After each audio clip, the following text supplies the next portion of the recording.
아멘. 우리 민족 고유의 대명절입니다. 우리가 명절이 되면 대부분의 사람들은, 대부분 우리 한국 사람이라면은 우리 고향을 찾게 됩니다. 부모님과 형제 자매를 만나 함께 식탁을 나누고 또 그 자리가 웃음과 축복이 가득한 것을 우리는 알고 있죠. 또 따뜻한 사랑을 경험하는 시간이 바로 온 가족들이 함께 모인 그 축복된 자리인 것입니다. 내 고향, 내 부모님이 계시는 그곳이 우리에게 큰 기쁨과 위로가 됩니다. 삶에 지쳐 있습니까? 내 고향, 내 어머니, 내 부모를 만날 때, 또 내 형제를 만날 때 힘을 얻게 되죠.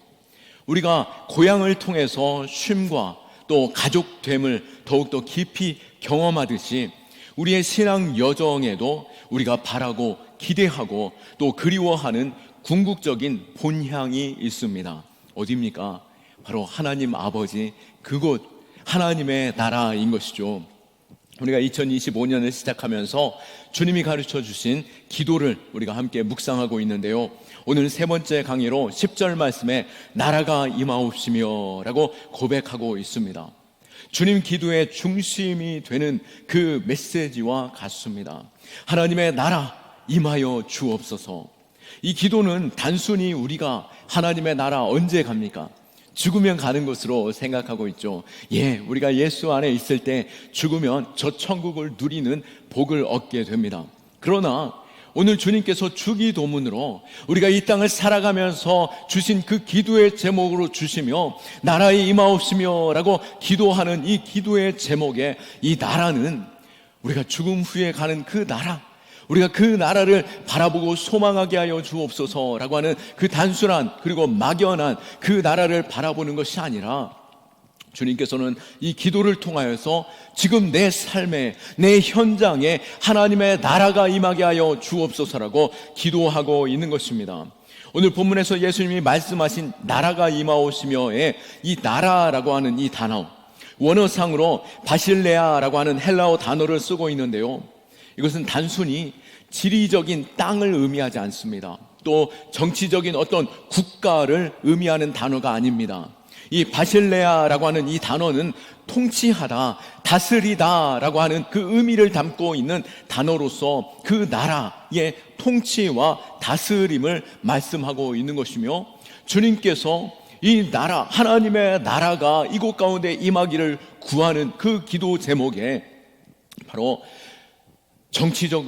정치적으로나 또 지리적으로 하나님의 나라가 임할 것을 구하는 것이 아니라, 이곳 가운데 하나님의 통치, 하나님의 다스림, 그것이 내 삶에, 내 마음에, 내 가정에, 내 직장에 임하여 주옵소서라고 기도하라라고 말씀하고 계신 것입니다. 그렇기에 이 말씀을 통해 우리가 간절히 구할 것, 하나님 이 땅과 제 삶 속에, 내 마음에, 내 가정에, 내 직장에, 이 교회 가운데 하나님의 나라 임하여 주옵소서, 하나님의 통치, 하나님의 다스림으로 임하여 주옵소서라고 기도하는 것입니다. 오늘 이것이 우리에게 축복되기를 축원합니다. 우리가 하나님의 나라 임하기를 구하는 그 기도, 그것이 무슨 의미이고 또 그렇게 구할 때에 우리에게 어떠한 축복이 임하여지는지, 또 우리가 붙잡아야 할 소망이 무엇인지 조금 더 깊이 묵상해 보기 원합니다. 먼저 하나님의 나라의 그 통치 내게 임할 때에, 그 나라 임하는 것은 바로 정권 교체가 이루어져야 한다라고 하는 것을 알아야 할 것입니다. 예수님이 공생애를 시작하면서 외치셨던 첫 메시지를 기억하고 계십니까?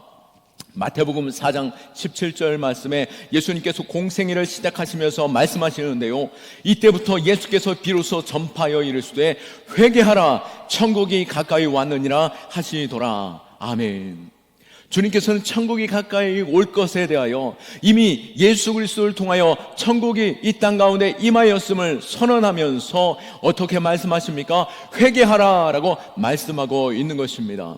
우리가 천국을 준비하는 자, 또 내 마음 가운데 그 천국의 다스림, 하나님의 나라의 통치가 임하기 전에 우리는 이 일에 있어서 회개함이 먼저 있어야 한다라고 하는 것이죠. 이 회개라고 우리가 생각할 때 종종 눈물을 흘리면서 뉘우치는 일, 그것을 우리가 회개로 생각하겠지만 진정한 회개의 의미는 무엇이겠습니까? 내 삶의 주인을 완전히 바꾸는 것입니다. 내 삶의 통치가 바뀌어지는 것이죠. 내 삶의 주인이 내 자신의 욕심과 내 세상의 그 가치가 주인 되었다라고 한다면 이제 그 모든 것들을 다 내려놓고 하나님이 내 마음 가운데 주인으로 임하시기를 구하며 내가 하나님의 뜻대로 살아가기를 구하며 회개하는 것입니다. 어떤 신학자는 이 회개를 가리켜 정권 교체다라고 표현하기도 하였는데요. 지금까지 내 인생의 왕이 내 자신이고 또 세상의 가치고 물질인 것처럼 내가 살아왔다 할지라도 이제는 그 정권이 완전히 바뀌며 내 주님이, 내 아버지가 그 보좌에 앉으셔서 하나님의 통치 아래 살아가는 것, 그것이 바로 회개한 자의 삶이 되는 것이죠. 우리가 회개함으로 주님 앞에 섰습니까? 그렇다면 이제 내 자신의 모든 욕심과 자랑과 또 이 세상에 가치를 두고 있던 모든 것들 내려놓고 오직 주님만 나의 주인 되시고 왕이 되시고 하나님의 나의 인생의 통치자 되시기를 간절히 구하며 기도할 수 있기를 원합니다. 그러나 반대로 내 삶의 주인을 하나님이 아닌 다른 것으로 그 보좌에 앉히는 순간 그 인생은 망하는 인생, 멸망으로 가는 인생 될 수밖에 없는 것입니다. 하나님 첫사람 아담을 창조하시고 하나님이 그 인생의 아버지, 그 인생의 주인 되어 주셨고 함께 동행하여 주셨습니다. 그러나 아담과 하와가 창세기 3장에서 범죄하는데요, 그들이 어떻게 범죄합니까? 사단의 유혹이 있었습니다. 너희가 이것을 먹으면 하나님처럼 될 것이다 라고 하는 그 유혹이 있었는데요, 바로 그것이 무엇이겠습니까? 이 선악과를 따먹으면 내가 하나님처럼 된다고? 그렇다면 내가 이것을 빨리 먹어야지 의심하기도 하였겠지만 그 마음에 보암직도 하고 먹음직도 하고 지혜롭게 할 만큼 탐스럽기도 한 것이죠.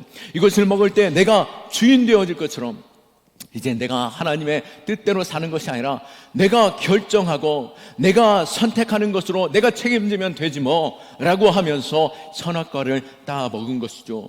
그것이 바로 죄의 시작이었지만 그로 인하여 그가 더욱더 자유롭게 되었습니까? 그가 복을 얻었습니까? 그 풍성함으로 그 충만함을 맛보는 자 되었습니까? 아니요. 오히려 그 충만한 자리에서 쫓겨남을 당하고 온 땅 가운데 여러 가지 문제 속에서 고통을 당하고 죽음을 맛보게 되는 것이었습니다. 마치 물고기가 어항이 답답하다라고 해서 어항에서 훌쩍 뛰어 넘어와 버렸다라고 한다면 어떻게 되겠습니까? 또 나무가 나도 여행도 좀 하고 싶다, 내 고향도 찾아가고 싶다 하며 뿌리를 땅에서 뽑아내버렸다라고 한다면 과연 자유를 얻을 수 있겠습니까? 그렇지 않죠. 그 순간 그들의 멸망의 자리로 가게 되는 것입니다. 하나님이 세우신 하나님의 자녀들, 우리는 하나님 안에 거할 때 복을 얻게 되고 생명을 얻게 되고 또 주님과 동행하는 그 기쁨의 풍성함을 맛보게 되는 것입니다. 그러나 하나님의 통치, 하나님의 질서 안에서 벗어날 때 우리에게 불행이 시작되어지는 것이죠. 복음서의 탕자를 기억해 보십시오. 아버지의 재산을 가지고 내가 내 뜻대로 내 욕심대로 살아갈 때 행복할 거라고 생각하였지만 아버지 곁을 떠나는 순간 그 상실과 방황과 고통만이 찾아오게 되었고 결국은 돌이켜 아버지께로 돌아오는 것, 그것이 복이 되었던 것입니다. 상담학자이자 목회자였던 찰스 앨런이라는 사람의 말에 이런 말이 있었습니다.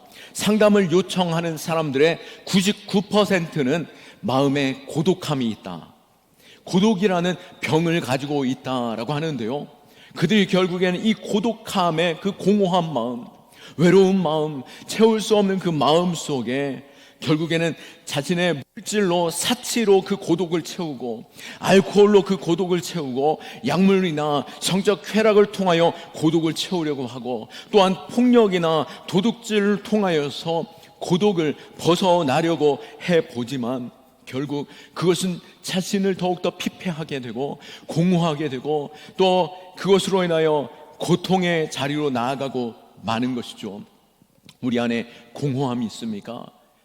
천하보다 귀한 존재로 하나님께서 우리를 창조하셨는데 세상에 무엇으로 우리의 마음을 채울 수 있겠습니까? 하나님 외에 우리의 마음에 채울 수 있는 것이 아무것도 없음을 믿으시기 바라고, 우리의 고독함의 자리에서 주님께로 나아가 주님, 내 마음의 주인으로 오세요. 하나님의 그 사랑이 내 안에 필요합니다. 내 삶의 주인으로 오셔서, 왕으로 오셔서, 사랑으로 오셔서, 그 전부로 오셔서 내게 가득 채워 주옵소서라고 구할 때 그곳에 참된 안정감이 있고 평화가 있고 참된 복을 누리게 될 줄로 믿습니다. 오늘 주님께서 가르쳐 주신 기도, 하나님의 나라 이곳 가운데 임하기를 구할 때에 어떠한 눈에 가시적인, 눈에 보여지는 나라가 아닌 하나님의 통치, 내 안에 하나님의 음성 듣게 하여 주시고 하나님의 위로, 하나님의 약속을 듣게 하여 주시고 그 말씀 가운데 내가 살아가게 하여 주옵소서. 그 통치 아래 살아가는 복을 누리게 하여 주옵소서. 구할 수 있기를 축원합니다. 그렇다면 주님께 맡겨드린 내 삶, 그곳에 바로 하나님의 나라가 임하는데요, 오늘 주님께서도 그것을 가르쳐주고 계십니다. 이 천국은 먼 훗날 저곳에서 누리는 것이 아니라 바로 이곳에서 누릴 수 있는 천국으로 우리에게 주신 것입니다. 주님이 십자가에 달렸을 때를 여러분 기억하십니까? 예수님의 곁에 두 강도가 있었습니다. 그 한편의 강도가 예수님께 요청하죠. 주여, 당신의 나라에 당신께서 임하실 때에 나를 기억해 주십시오 라고 구하였던 것이죠. 이 자리에서 함께 죽지만 주님이 하나님의 아들이심을 내가 믿고 당신이 하나님의 나라 임하게 되면 그때에 혹시 저를 기억하여 주시거든 긍휼을 베풀어 주옵소서, 내게 구원을 베풀어 주옵소서라고 구하였습니다. 그때 주님이 말씀하시죠. 누가복음 23장 43절 말씀에 예수께서 이르시되 내가 진실로 내게 이르노니 오늘 네가 나와 함께 낙원에 있으리라. 아멘. 얼마나 놀라운 말씀입니까? 그 악한 죄인이라 할지라도 주님 앞에 내 삶을 맡겨드릴 때 구원의 자리에 임하게 되었고, 특별히 그 구원이 언제 이루어지게 됩니까? 저 하나님의 나라 그곳에서 주님께서 나를 긍휼히 여겨주셔서 생각하신다면 저 지옥에서 나를 끄집어 올려주십시오라고 말씀한 것이 아니라, 그것을 말씀한 것이 아니라 주님께서는 오늘 당장 이곳에서 네가 나와 함께 낙원에 있으리라 라고 말씀하고 계신 것입니다. 여기서 오늘이라고 하는 이 단어, 이 원어상의 의미로는 즉각적인 시제를 사용하면서 지금 바로 이 시간, 바로 이때를 의미하는 것이죠. 네가 죽고 나면 천국에 가리라 라고 하시는 말씀이 아니라 네가 예수를 주로 시인하는 이 순간부터 너는 천국의 사람이고 그 복을 네가 누리게 되리라 라고 말씀하시며 나와 함께 낙원에 있으리라 라고 선언하신 것입니다. 그의 죽음은 결코 홀로 죽는 것이 아니라 또 고통 가운데 죽는 것이 아니라 절망과 탄식 속의 죽음이 아니라 주님의 그 위로와 평강과 하나님의 나라의 그 아름다운 신비를 경험하며 그 축복 속에서 마지막 눈을 감게 된 것이죠. 오늘 주님께서 이미라고 말씀하시는 이 오늘 우리가 주님을 찾는 이 자리, 우리가 주님 앞에 나와 하나님 내 마음에 찾아오셔서 내 삶에 통치하여 주옵소서, 주님 내 보좌의 주인으로 임하여 주옵시고 내 직장, 내 가정에 하나님이 아버지 되어주셔서 통치자 되어주셔서 다스려 주옵소서라고 구할 때 우리의 모든 삶에 참된 평강이 있고 참된 복을 누리게 되는 줄 믿으시기 바랍니다. 오늘 모든 순간 우리는 주님을 초청하는 그 순간 우리는 완전히 바뀌는 인생으로 살아가게 되는 것입니다. 이전에는 나의 뜻대로 내 욕심대로 살아가지만 우리가 하나님께 귀 기울일 때 우리 안에 모든 가치는 변화되어지고 우리가 진정한 평화와 진정한 축복을 누리게 되는 것입니다. 누가복음 19장에 보면은 예수님을 만나 예수님을 초청하였던 사람을 보게 됩니다. 바로 세리 삭개오였는데요, 그가 이전에는 돈을 사랑하였고 권력의 힘으로 세상을 제압하려고 하였습니다. 다른 사람들이 손가락질을 할지라도 나는 돈이 있으면 되고 나의 권력으로 네 손가락 꺾어버리고 너를 짓밟아 버리리라 라고 할 수 있었던 것이죠. 그런데 그 삭개오가 예수 그리스도를 만남으로 인하여 삶의 주권이 완전히 바뀌어지게 되었습니다. 주님을 나의 구주로 시인하며 주님을 나의 가정으로 또 내 삶의 주인으로 초청함으로 인하여 그는 완전히 바뀌게 되는데요, 그가 어떻게 고백합니까? 내 소유의 절반을 가난한 사람에게 주겠습니다 선포하였고, 혹 과거에 내가 착취했던 일들이 있다라면은 내가 그 사람에게 4배로 갚겠나이다 라고 고백하며 온전히 주님께서 원하시는 삶, 주님께서 기뻐하시는 삶의 통치로 따라간 것이죠. 바로 삭개오가 주님을 집으로 초청하였기에, 그 마음에 주님을 나의 주인으로 초청하였기에 주님께서는 어떻게 선언하십니까? 누가복음 19장 9절 말씀에 오늘 구원이 이 집에 이르렀도다. 예수께서 그 집에 들어가심으로 인하여 그 집에 구원이 임하게 된 것입니다. 오늘 내 마음에 주님께서 임하실 때에 나의 구원이 임하여지고, 내 가정에 주님께서 찾아오실 때에 내 가정에 참된 복이 임하게 되고 영원하신 하나님의 나라의 축복을 누리게 되는 것이죠. 삭개오의 삶에 돈과 권력이 보좌에서 내려오고 주님이 그 보좌에 앉는 순간 모든 것의 가치가 뒤바뀌어지고 이웃과의 모든 관계가 회복되어지며 그가 날마다 하나님의 나라를 경험하며 주님과 동행하는 삶을 살게 되었음을 우리는 아는 것입니다. 하나님의 나라가 임할 때에 이렇듯 우리 삶에 축복과 충만한 기쁨이 있는 줄 믿으시기 바랍니다. 하나님의 나라가 임하면 모든 결핍과 고통은 충만의 은혜로, 충만과 은혜로 바뀌어지게 되는 것이죠. 오늘 주님이 가르쳐 주신 그 기도문 이후에 따라오는 기도들을 아십니까? 내게 일용할 양식을 주옵시고 또 나의 죄를 사하여 주옵시고 시험을 이기게 하여 주시고 악에서 나를 보호하여 주옵소서라고 기도하는 그 기도의 제목들이 뒤에 따라오게 되는데요, 하나님의 나라가 이미 그 마음 가운데 그 삶에 임하는 순간 그 기도들은 당연히 주어지는 하나님 아버지의 축복이 되어지는 것입니다. 우리가 하나님의 나라 임함으로 인하여 이 땅 가운데 누릴 그 축복을 기대하고 바라볼 수 있기를 축원합니다. 시편 23편 6절 말씀에 다윗이 어떻게 고백합니까? 내 평생의 선하심과 인자하심이 반드시 나를 따르리니 내가 여호와의 집에 영원히 살리로다. 아멘. 그가 이미 하나님의 나라를 살아가고 있는 것이죠. 다윗이 내가 죽음 후에 여호와의 집에 살겠습니다 라고 말씀하는 것이 아니라 이미 그는 하나님의 집에서 하나님의 통치 아래 살아가고 있는데요, 하나님의 선하심과 하나님의 인자하심을 그가 날마다 경험하며 그 하나님의 나라를 살아감으로 인하여 이 기쁨을 고백하고 있는데요, 그의 삶이 과연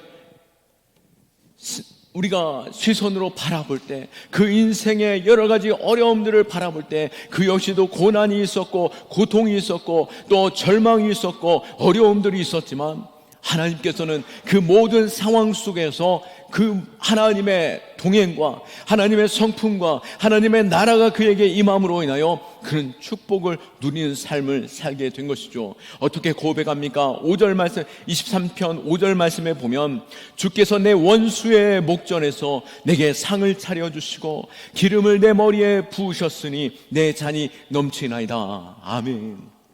하나님의 그 풍성한 축복을 여러분 보이십니까?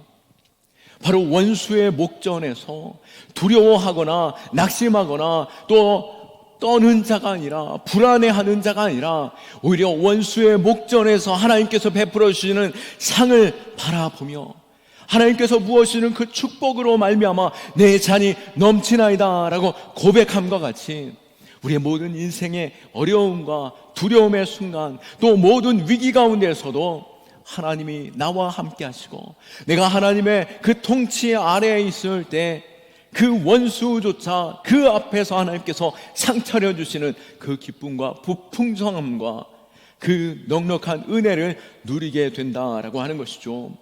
오늘 이 삭개오가 자신의 소유를 모두 나누어 주었다 할지라도 그는 오히려 더 큰 부요함과 충만한 기쁨을 누리게 된 것입니다. 우리 안에 하나님의 나라 임할 때에 우리 역시도 모든 삶의 참된 부요함과 기쁨을 누리게 되는 것이죠. 또한 하나님의 나라가 임할 때 우리에게 어떠한 축복이 임하게 됩니까? 우리에게 있는 모든 깨어진 관계가 회복되어지는 줄 믿으시기 바랍니다. 우리가 명절을 앞두고 가족 간에 갈등이 있다라고 한다면 내 부모님의 마음에 탄식이 있죠. 오늘은 큰아들이 오더니 휙 돌아가 버리고 내일 작은아들이 온다라고 하니 이 안타까운 마음이 무엇이겠습니까? 형제 간에 다툼이 있었던 것이죠. 그러나 이 모든 갈등조차도 하나님의 나라가 그들의 마음에 임할 때에, 또 이 가정 안에 하나님의 나라가 임할 때에 온전한 회복과 평화가 임하는 줄 믿으시기 바랍니다. 창세기에서 야곱은 자신의 욕심대로 살아왔습니다. 물론 하나님의 도우심에 그가 때때로 깨닫기도 하였지만 온전히 하나님의 도우심을 깨닫지 못하였고 자신의 욕심대로 살아왔던 것이죠. 그러나 자신의 모든 소유를 이끌고 고향으로 돌아가는 길, 결코 평안하지 않고 즐겁지 않고 만족하지 못하였습니다. 가지고 있는 모든 재물은 너무나도 풍족하였고 누구에게도 자랑할 만하였지만 그것으로 만족할 수 없었고, 자신의 자손들도 부유하여졌지만 그것이 내 삶의 평안일 수 없었습니다. 왜요? 고향으로 돌아가는 길에 자신이 거짓으로 형의 축복을 뺏었기에, 형은 지금도 이를 갈고 있고 또 듣자 하니 야복강가에 이르렀을 때 형 에서가 그를 죽이려고 400명의 장정을 이끌고 찾아오고 있다라고 하는 소식을 듣게 되었으니 야곱이 얼마나 불안하고 두렵고 떨리는 중에 있었겠습니까? 그때 그 불안과 떨림과 공포로 인하여 그는 자신의 모든 재산을 셋으로 나누고 형에게 먼저 보내기 시작합니다. 하나, 둘, 세 번째는 자신의 자녀들과 아내들까지 먼저 보내게 되는 것이죠. 그럼에도 불구하고 그 마음엔 큰 두려움과 공포 가운데 있을 때, 날이 어두워졌을 때에 그가 한 사람을 만나게 되는데요, 그가 자신을 해치려는 사람인지 자신을 축복하는 사람인지 몰라 두려워하는 가운데 그를 붙잡고 씨름하기 시작합니다. 나를 해치려는 자입니까? 축복하는 자입니까? 나를 축복하시거든, 나를 축복하시는 자라면은, 내게 축복하시지 아니한다면 나는 결코 당신을 놓아드리지 않겠습니까? 목숨 걸고 그 축복을 붙잡고자 애쓰는 그때에 야곱은 하나님을 만나게 되었고, 그 순간 그는 허벅다리가 어긋나는 고통과 함께 육체마저도 상실하여 버리는 그 인생의 모든 의지할 것 없는 인생이 되었지만, 그 순간 하나님께서는 야곱을 축복하여 주셨고, 네가 나와 겨루어 이겼다라고 하는 이스라엘이라는 이름을 주셨고, 뿐만 아니라 그를 죽이려 쫓아오던 에서의 마음까지도 완벽하게 돌이켜 주셔서 에서와의 만남이 축복과 화해의 만남이 되는 것을 볼 수 있습니다. 창세기 33장 4절 말씀에 에서가 달려와서 그를 맞이하여 안고 목을 얻은맞추어 그와 입맞추고 서로 우니라. 용서의 눈물, 사랑의 눈물, 또 회개의 눈물, 축복의 눈물이 그 관계 가운데 있게 된 것이죠. 죽이려고 달려오던 그 형제의 마음이 녹아 없어졌던 것, 바로 하나님이 야곱에게 임하였고 하나님의 축복이 에서에게 임함으로 인하여 완벽하게 평화의 자리로 바뀌게 된 것입니다. 하나님의 나라가 임할 때 그곳에 평화가 있습니다. 에베소서 2장 14절에서 16절 말씀에 보면 그는 우리의 화평이신지라 둘로 하나를 만드사 원수된 것 곧 중간에 막힌 담을 자기 육체로 하시고 법조문으로 된 계명의 율법을 폐하셨으니 이는 둘로 자기 안에 한 새 사람을 지어 화평하게 하시고 또 십자가로 이 둘을 한 몸으로 하나님과 화목하게 하려 하심이라 원수된 것을 십자가로 소멸하시고 라고 말씀한 것처럼 주님께서 우리의 화평의 이름이 되셨고 하나님과 우리의 관계 가운데 죄로 인하여 단절된 그 모든 관계를 예수님의 그 십자가의 보혈로 자신의 육체를 던짐으로 인하여 하나님과 우리를 화목하게 하셨고 예수님의 그 사랑으로 말미암아 하나님의 그 구원하심으로 말미암아 화목케 하심이 결국은 이방인과 유대인의 그 원수의 관계조차도 화목하게 되어 이제는 참된 교회로 서게 하신 것입니다. 우리 안에 다툼이 있습니까? 또 분쟁이 있습니까? 또 그것으로 인하여 매우 어려운 가정의 만남이 있습니까? 설 명절을 앞두고 우리가 기도할 수 있기를 원합니다. 주님, 내 마음에 하나님의 나라, 내 가정에 하나님의 나라 임하여 주옵시고 내 형제의 마음 가운데 하나님의 나라 임하여 주옵소서. 구할 때 그 가정에 참된 축복과 기쁨과 참된 화목이 임하게 될 줄로 믿습니다. 우리가 먼저 하나님의 나라의 평화 속에서 주님이 가셨던 그 길 가며 우리가 참된 평화의 도구 될 수 있기를 축원합니다. 말씀을 정리하면서 오늘 이 주기도문의 핵심 주제, 우리가 주기도문 전체 말씀을 볼 때 이 주기도문의 핵심 주제는 마태복음 6장 33절에 완전히 응축되어져 있음을 볼 수 있습니다. 마태복음 6장 33절에 보면 그런즉 너희는 먼저 그의 나라와 그의 의를 구하라. 그리하면 이 모든 것이 너희에게 더하여 주리라. 아멘. 내 하나님을 내 아빠 아버지로 고백하고 시인하며 또 하나님 아버지의 이름의 영광을 위하여 사는 것, 그리고 하나님의 나라의 통치가 내 삶에 임하여 질 때 비로소 어떻게 되옵니까?